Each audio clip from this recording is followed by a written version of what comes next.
மீன ராசி நேர்களுடைய பொதுவான குணாதிசயம், உங்களுடைய பொதுவான செயல்பாடுகள் என்னென்னங்கிறத பார்க்க போகிறோம். ஸோ அதே போல் பார்த்திங்கன்னா மீன ராசிக்கு மிக பிடித்தமான கிரகம் அப்படின்னு சொல்லி பார்த்தீங்கன்னா யார்? குரு பகவானே. மீன ராசிக்கு 5ஆம் இடத்த ரீதியான சந்திர பகவானே மிக பிடித்தமான கிரகம். மீன ராசிக்கு கடனை கொடுக்கக்கூடிய கிரகம் யார் அப்படின்னு சொல்லி பார்த்தீங்கன்னா உங்களுடைய ராசிக்கு 6ஆம் வீடான சிம்ம ராசி.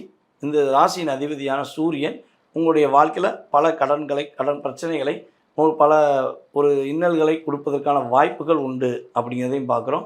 ஸோ அதே போல் சுக்கிரன் பகவானும் உங்களுக்கு சில சிக்கல்களை கொடுப்பார் என்பது, ஏன்னா உங்களுடைய ராசிக்கு 8ஆம் இடத்த அதிபதியாக வரார்ல, ஸோ அவருமே சில சிக்கல்களை கொடுப்பார் என்பது நிதர்சனமான உண்மை.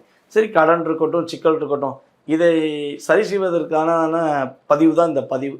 ஸோ இந்த வீடியோ நீங்கள் ஃபுல்லாக பார்த்தீங்கன்னா என்ன தெய்வத்தை நீங்கள் வழிபாடு செய்யணும்னு நான் சொல்கிறேனோ அந்த தெய்வத்தை முழு மனதோடு, அதாவது நான் ஒரு வழிகாட்டி தான், ஓகேவா?